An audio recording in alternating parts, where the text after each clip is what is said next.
کچھ حدیث میں یہ بات ہے زہرا اور ہاروت ماروت والی، مگر اسلام کا بیسک کانسیپٹ فرشتوں کی معصومیت کے اوپر ہے. فرشتوں نے ایسا کوئی کام نہیں کیا جو فالن اینجلز والا کانسیپٹ ہو.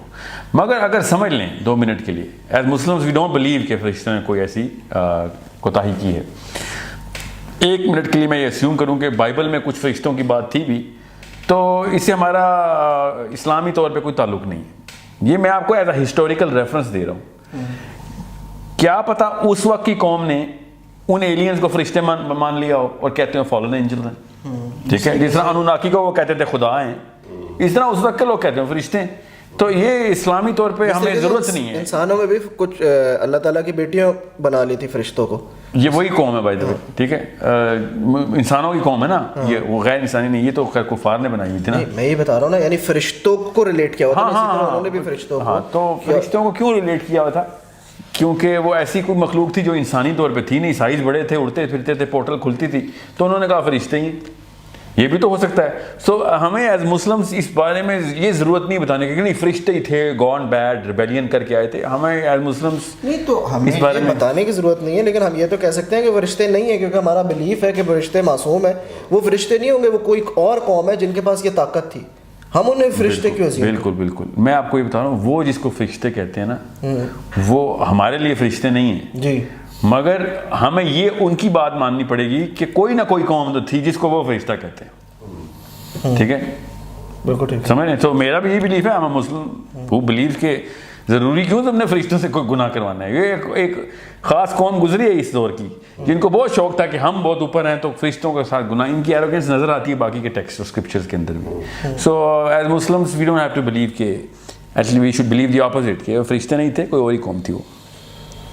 ٹھیک ہے. تو ہم نے حضرت ادریس کا، آپ یہ بیسکلی بتا رہے تھے کہ میں نے آپ سے یہ سوال کیا تھا کہ ان کا پھر کنکلوژن کیا ہے. انہوں نے اپنی سارا نالج حضرت نوح کو سلیکٹ کر دیا، آپ نے یہاں تک بتا دیا. نہیں، انہوں نے حضرت نوح کو نہیں دیا. انہوں نے ایک لائبریری بنائی، کیونکہ قلم سے لکھنے والی یہ قرآن میں ہے، اس کو ہم نے قلم سے لکھنا سکھایا. یہ پہلا انسان جس کو اللہ فرشتوں کے تھرو قرآن قلم کے تھرو علم دے رہے تھے، لکھنا سکھا رہے تھے. علم تو حضرت آدم کے پاس بھی تھا. سو انہوں نے پھر ترتیب پوری کی علم کی. ظاہر ہے قلم کا مطلب ہے کہیں نہ کہیں تو کتابیں ترتیب ہو رہی تھیں یا کاغذ کے اوپر علم آ رہا تھا یا جس پہ بھی لکھ رہے تھے وہ. یہ بک آف اینوک بتاتی ہے کہ انہوں نے ایک لائبریری بنائی تھی. سمیرینز کہتے ہیں کہ وہ لائبریری گیزا پیرامڈ کے نیچے باٹم میں بنائی تھی اور باقاعدہ واٹر ٹائٹ کیا تھا اس کو، کیونکہ ان کو سیلاب کا پتہ تھا. انہوں نے جان کے ایسی جگہ پہ بنائی کہ جہاں پہ پانی نہ آ سکے. ٹھیک ہے، مطلب پانی اوپر سے تو گزرے گا، نیچے نہ آ سکے. اور نوح کو بتایا بھی کہ یہ سارا علم واحد شخص ہے تو جو کہ پرزرو کر سکے گا، اس کو استعمال میں لائے گا، اس کی حفاظت کرے گا. اس کو میں یہاں پہ رکھ کے جا رہا ہوں، اس کو بات ضائع نہ ہونے دینا. اور اب ہمیں وہ لائبریری مل گئی. کتابیں اس میں نہیں ہیں مگر گیزا کے نیچے پورا کا پورا علاقہ ہے جس میں پوری کی پوری شیلفز بنی ہوئی ہیں. پوری جو پیرامڈ کے نیچے پورا بیسمنٹ ہے، جو پیرامڈ چیمبر ایک نہیں چیمبر تو 2 ہیں، کوئنس چیمبر اور کنگس چیمبر پیرامڈ کے اندر ہیں. کوئن چیمبر اوپر ہے سینٹر میں، کنگس چیمبر اس کی بیس میں. جو اس کے نیچے والی سٹوری ہے، اس زمین کے نیچے پورا کا پورا لائبریری کا یونٹ ہے. اور آئرونکلی وہی لائبریری کا یونٹ پاکستان کے اسفنکس کے نیچے بھی ہے. سو اس کا مطلب اسٹرکچر یہ ایسا ہوتا تھا. دیز کوڈ بی مانیومنٹل ڈسکوریز کہ ان کی جو آپس کی سملیرٹیز ہیں وہ اتنی زیادہ کیوں ہیں کہ نیچے ایسا پورا گھر کیوں تعمیر کرنا ہے آپ نے، بیسمنٹ کے کمرے کیوں بنائے آپ نے. اچھا، اس سے یہ بات ہوگی، یہاں تک کلیئر ہو گیا حضرت ادریس کا ٹاپک کس طرح کلیئر ہو گیا. انہوں نے لائبریری بنائی اور وہ لائبریری حضرت نوح کو کی. حضرت نوح علیہ السلام کا ہمیں قرآن سے اور حدیث سے پتہ چلتا ہے اسٹوری ساری کہ کیا ہوا تھا. حضرت ادریس کا نہیں پتہ چلتا. حضرت ادریس کا نہیں پتہ.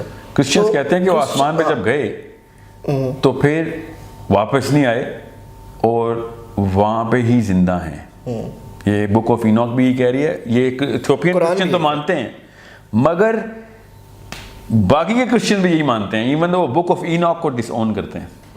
حضرت ادریس کے بارے میں کہتے ہیں اینوک نیور ڈائیڈ، ابھی بھی وہ زندہ ہیں اوپر ہی کہیں. بک آف اینوک کہتے ہیں ہی ڈائیڈ نہیں وہ بھی یہی کہتے ہیں. اس کا مطلب ہے کہ وہ بھی یہ کہتے ہیں اوپر ہے اور قرآن بھی یہی کہتا ہے کہ ان کو اٹھا لیا. لیکن ہمیں حدیث سے پتہ چلتا ہے کہ ان کو چوتھے آسمان میں ان کی، وہ حدیث علماء کرام کہتے ہیں کہ وہ ضعیف ہے. ٹھیک ہے، اس سے میں نہیں، لیکن یہ ہے کہ ایک بات. اچھا پھر اس کے بعد حضرت نوح علیہ السلام کی کیا سٹوری ہے جو قرآن کی story, side of the story تھوڑی سی بتا کے پھر بتائیں کہ جو گیپ ہے جو ادھر سے ہم سمجھ سکتے ہیں کہ یار وہ بات ادھر. دیکھیں جو اصلی چیز حضرت نوح کے دور کی سمجھنے والی نہیں وہ ہے کہ ان کی دور میں ایسا کیا چیز تھی جو کہ کیا ہمارے دور میں ایسی آ سکتی ہے دوبارہ. بائبل تو کہتی ہے کہ وہ ریپلیکا ہوگا وہ دور. تو ہاں ان کے دور میں جو ٹیکنالوجی کا لفظ میں بول رہا ہوں، جو پورٹلز اور جو انرجی کے اس دور کا جو علم تھا، جو جس کو اب ہم سائنس، اس دور کو ہم سائنس بولتے ہیں، جو بھی اس دور میں جس میں وہ والا علم ہی دجال کے طور پہ استعمال میں آئے گا. اس لیے نوح کو سمجھنا ضروری ہے. اور یہ بہت بڑی بات ہے، یہ چھوٹی بات نہیں ہے، بہت ہی بڑی بات ہے کہ سورہ کہف کا ذکر دجال کے دور میں ہو گیا. تو ہمیں یہ دیکھنا پڑے گا کہ اگر بائبل ٹھیک ہے تو دجال، سورہ کہف اور نوح کے بیچ میں ایسا کیا ٹرائنگل بنتا ہے.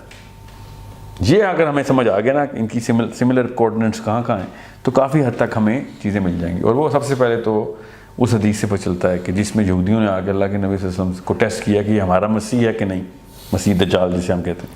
اور انہوں نے 3 سوال جو کیے وہ روح کا، اصحاب کہف کا اور ذوالقرنین کا سوال کیا تھا. تو انہوں نے لٹرلی سورہ کہف ہی سنی تھی. تو سورہ کہف کے اندر نوح کے دور کے اندر کیا سملیرٹیز ہیں؟ ایک 300 سال تک وہ سوئے رہنا اور حضرت نوح کا 950 سال تبلیغ کرنا. ٹھیک ہے، یہ بہت بڑی کنجی ہے، آپ کو یہاں پہ سمجھنا پڑے گا اس کو. پھر حضرت نوح کے دور میں یہ والی چیزیں آتی ہوتی تھی، یہ سومیرینز اور وہ کہتے ہیں جو بائبل بک آف اینوک کہتی ہے، اور گوگ اینڈ میگوگ، ذوالقرنین کا گوگ اینڈ میگوگ سے اوپر جا کے انہی راستوں سے ملنا. ٹھیک ہے، صرف گوگ اینڈ میگوگ، باقی کی 3 پروجیکٹیوز جو اس کے ٹریولز ہیں، یہ دو بہت ہی بڑی سملیرٹیز ہیں. تو تیسری ایک لی جا سکتی ہے وہ یہ کہ دجال نے آتے ہی خدائی دعویٰ کر دینا ہے تو شرک کا آ جائے گا. تو حضرت نوح کے دور میں بھی انہوں نے بت بنا کے جو بھی پوجا پاٹ شروع کی تھی شرک کرنے کی. تو یا پھر دجال کی بھی وہی فورس ہونی ہے، یہ بھی سوچا جا سکتا ہے. جب پورٹل کھلنی ہے تو وہی مخلوق آنی ہے نا نیچے. یہ اس سے بڑی حدیث کیا ملنی ہے کہ دجال کے گدھے کے کان جو ہے نا ان کا سائز بتایا اللہ کے نبی صلی اللہ علیہ وسلم نے اور اس کی سپیڈ بتائی. لوگ اسے جہاز سے کمپیریزن دیتے ہیں. لوگوں کو جو جس کنویں میں پیدا ہوں گا اسی کنویں کا پانی پیوں گا. نہیں دیکھیں اس طریقے سے آپ ایک چیز کو ریجیکٹ نہیں کریں اسے. کم سے کم وہ یہ کہتے ہیں کہ کان بڑے گدھے کے جو ہے تو وہ جہاز کے کان نہیں بڑے ہوتے سر، اس کا پر کو اس سے ریزمبلنس دیتے ہیں. سانپ ہے نا جہاز، ہمارے جہاز کی شکل سانپ کی ہے کہ گدھے کی ہے؟